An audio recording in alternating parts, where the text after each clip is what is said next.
Welcome back, ladies and gentlemen, to another News Fist. Tonight, an extremely disturbing report from Big Brother Watch that confirms what, well, everyone in the UK actually knew already. This seems to be happening a lot recently, where something happens, everyone who points out that it's happening gets called a conspiracy theorist, and then a couple of years later, the government quietly admits what everyone knew. And in this case, it is the revelation first, I believe, put forth by Laura Dodsworth in 2020 or 2021, that the UK government was actually using military-grade psychological warfare and surveillance assets to keep tabs on and to push back against people protesting against the coronavirus lockdowns and the vaccines and everything, basically. Like, if you were going against the narrative, these people had you in their sights. It seems that, at least at the moment, it was mainly sort of, august figures such as Peter Hitchens, Julia Hartley-Brewer, certain scientists. There was one guy from the London School of Hygiene and Tropical Medicine that was, very, very much involved in saying, hey, wait a second, the models that are being used to predict all the deaths are, a bit dodgy, but of course, you're not allowed. Now, this has basically come out in the Daily Mail. Army spied on lockdown critics, and again, everybody pretty much knew this was happening.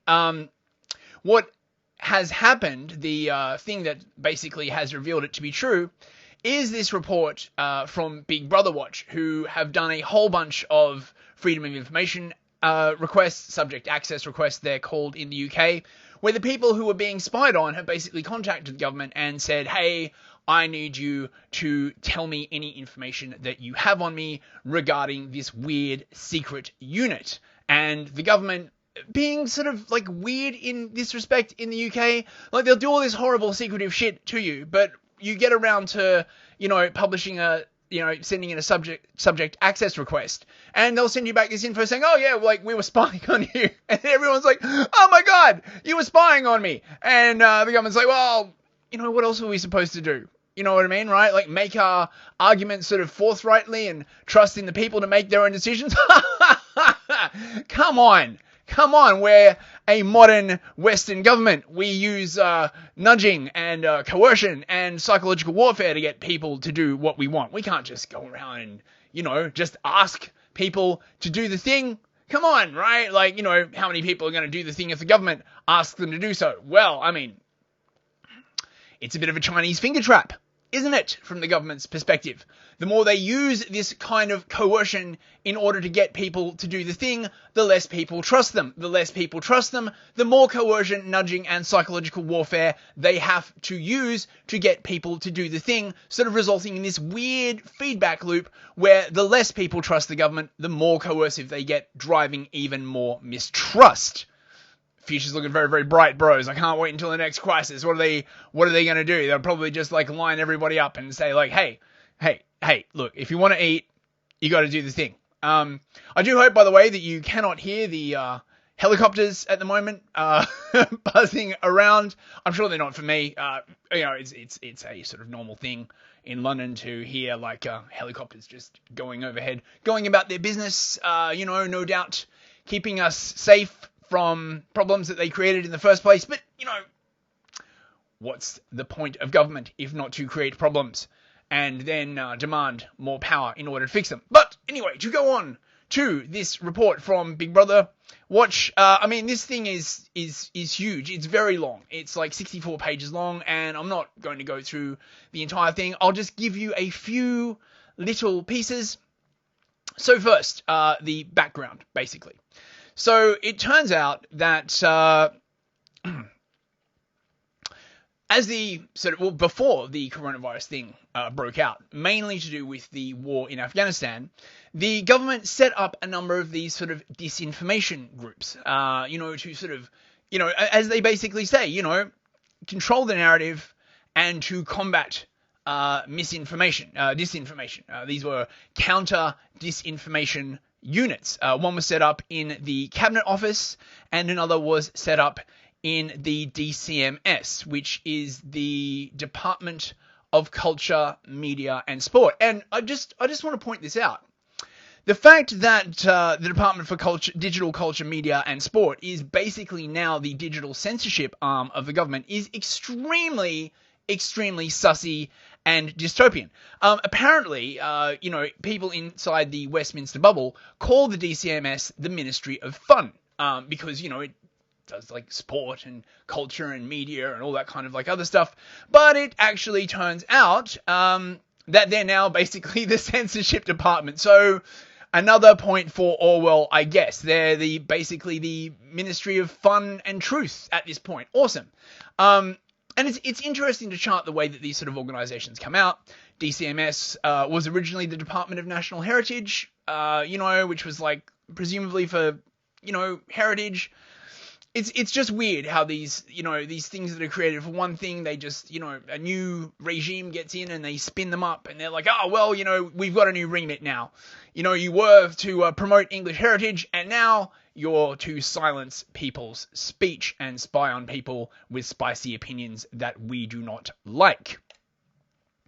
There was also another one in the Cabinet Office, the Rapid Response Unit, I believe it was called.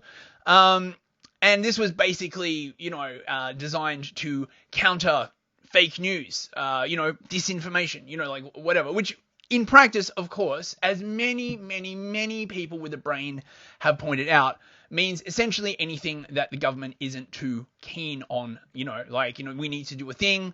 People are not happy that we want them to do the thing. The reason why they don't want to do the thing is obviously disinformation. Disinformation is in the eye of the beholder, as they say, right? Anti-fake news units in the Cabinet Office and DCMS spent much of their time monitoring social media for political dissent under the guise of counter-disinformation work. Labour leader Sir Keir Starmer, this is weird, right? Because I thought Starmer was all about the lockdowns. I thought Starmer was, all about that stuff. When it came down to a vote in the Parliament as to whether to impose the lockdown rules, Labour was on the side of the Conservatives, not really being an opposition party. Not that it probably would have mattered that much. Or actually, maybe it would. I think a bunch of Conservative MPs actually revolted and were like, no, we're not going to vote for this because, they keep telling us that we live in a free country and this is not very free country kind of stuff. To which, of course, the Conservative government was like, hey, relax, guy. It's only 2 weeks to flatten the curve. Yeah, well, we know how that all worked out, don't we? So the moral of this story is the next time the government says that they want to take your freedoms away just for a little while because it's an emergency, don't bloody trust them. I can't believe that there are, less and less every day, but I do know people who are still trusting the science. And frankly, it disturbs me. It makes me wonder how long it's going to be before the penny finally drops. Or will it never drop? And, 10 years from now, when everyone's forgotten, they'll just quietly stop talking about it.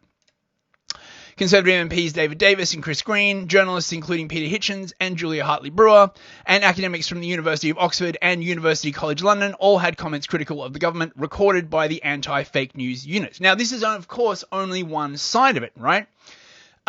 These units were in contact with Twitter, Facebook, Google, all the big social media companies. So if you were saying things that went against the narrative, the government would call them up. Well, not exactly call them up. They have a special web portal. One of the great benefits, I guess, of being in government is that you can say to Google, hey guy, how about you set up a special web page that we can use to report tweets and stuff that we don't like? And basically they'd get taken down or, massively suppressed because at the end of the day, the social media companies do not want to mess with the government. And as much as I dislike big tech, I think people are massively missing a trick here because they think it's all down to big tech. It's not down to big tech. It's mainly down to the government influencing big tech. But the government doesn't want to come out and say that they are suppressing free speech because, we're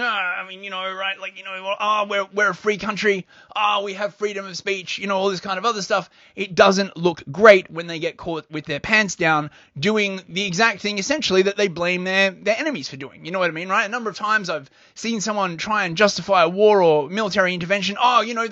They censor their citizens. They silence their citizens. Yeah, well, we do it as well, right? I mean, but that's different, right? We do it for the right reasons. They do it for the wrong reasons. And of course, it just starts getting murkier from there. Of course, this is not the only very disturbing thing. Soldiers from the Army's 77th Brigade collated tweets from British citizens about COVID-19 at the start of the pandemic and passed them to the Cabinet Office. Troops also conducted sentiment analysis about the government's COVID-19 response. Again, everybody knew this was a thing, but now it's been absolutely revealed.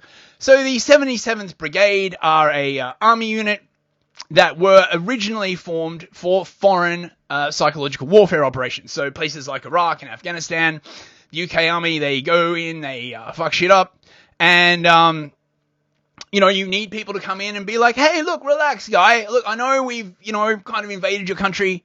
But look, we're really, really the good guys. We had to come in. We had to. Really, there was no choice. We're doing it for you, right? This is always kind of like, essentially the message they push.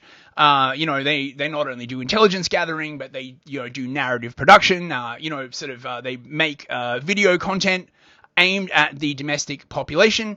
And most people, although if you ask them would be a little uncomfortable with this idea, they would be fine as long as they were doing it to other countries. However, once the COVID thing kicked off, the 77th Brigade was turned around and targeted at the domestic population. I swear to God, right? Narrative control and censorship is like the One Ring, right? It's like once it's forged, right? They just can't resist using it, right? You can tell a government all of the bad things that are going to come from censorship. You can say this is going to destroy people's faith in government. This is going to massively undermine the narrative. This may in fact even drive extremism as you are denying people a release valve for their very, very valid concerns. They are always like, hey, relax, guy. It'll be fine. I can wear the One Ring. I'm a good person. I can handle it. We do it for the right reasons. No, you bloody don't. There's no...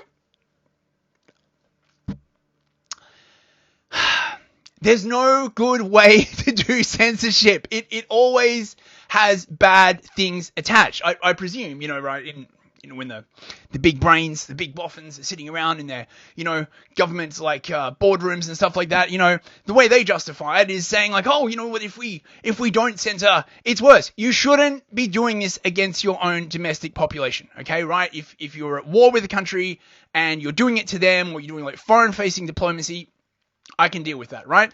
But now, in the UK, not only do we have to worry about being targeted by foreign governments, we have to worry about being targeted by our own government. And this is a very, very big problem. You would think that given the sort of massive disinformation and environment and just all of the shills and glows and everything that is the modern internet, the government would at least be like, well, maybe we shouldn't subject our domestic population to that. But of course, COVID, it was such an incredible emergency. We have to pull out all of the stops. And of course, they basically come out and said, well, we're not winding this down.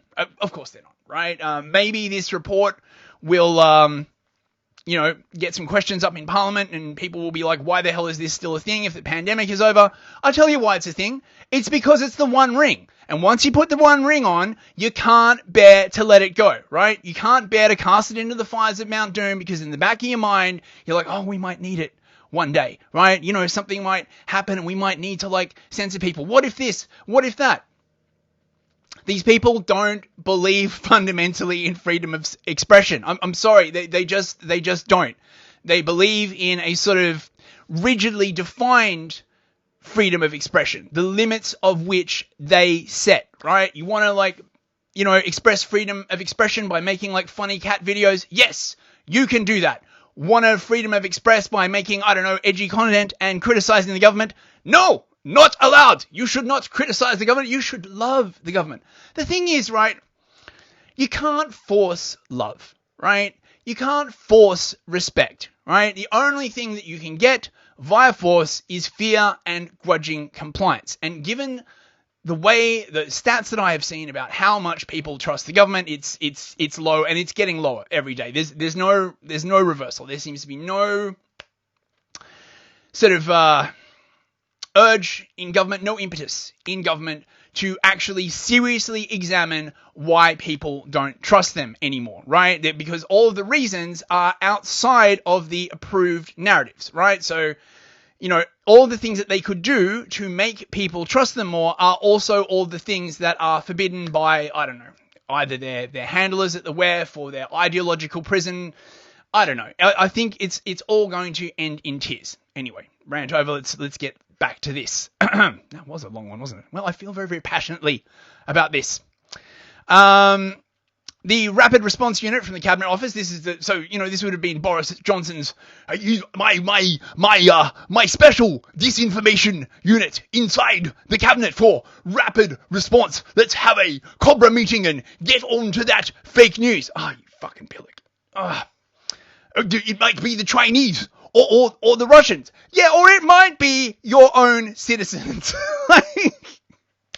It really makes me wonder, right? Like whether they ever actually considered that it might actually just be their own citizens, raising legitimate points. Anyway. Rapid Response Unit from the Cabinet Office pressured a Whitehall apartment to attack newspapers for publishing articles analysing COVID-19 modelling that it feared would affect compliance with pandemic restrictions. Just can you feel the dystopia, bros? The dystopia. It really gets into me, it might affect your compliance. Well, at least we're not China, right? I mean, we're massively trending in that direction, but, I can't tell. I can't tell anymore. The Rapid Response Unit staff featured Conservative MPs, activists and journalists in vaccine hesitancy reports for opposing vaccine passports. Yes. Remember when they started saying they were going to do the vaccine passports? And then everyone's like, oh my God, they're going to do the vaccine passports. And they were like, this is a conspiracy. How dare you say that? And then they did it, and it basically fell on its ass. And, very, very few people used them, and they couldn't get people to enforce it, But, I'm sure they'd be willing to bring it back if they could find a crisis big enough to justify it, The Counter-Disinformation Unit at the DCMS, the Ministry of Fun, has a special relationship with social media companies it uses to recommend content to be removed. Recommend, it orders, right? It's framed, right, as though the government makes a request or recommends that content be removed. But look, let's face it. If you're one of these companies and you want to stay sweet with the government, right? If you want the government to answer your phone calls, not try and regulate you out of existence, you do what they say. Why should you care? It's not really going to affect your bottom line. I mean, unless the requests start getting massively numerous. Third-party contractors troll Twitter for perceived terms of service violations and pass them to CDU officials. So again, it wasn't Twitter, right? It actually wasn't Twitter. And the Twitter files prove this. I'm sure if they managed to get inside Google and Facebook, they would find exactly the same thing. It's the government doing it. The government has, all these little glowy elves that, hang around the internet, entering in search terms all day just to find wrongthink, and then they compile a big thing and they send it off to Twitter or Facebook or YouTube or whatever and get your stuff nuked, right? And Twitter always says, you violated our terms and conditions, because Twitter or YouTube doesn't want to say, we got a call from the government, because that looks very, very bad, Front organizations aimed at minority communities were set up by Research, Communications and Intelligence Unit at the Home Office to spread government propaganda in the UK. Right, so the UK government is actively setting up front organizations inside the UK to target its own citizens.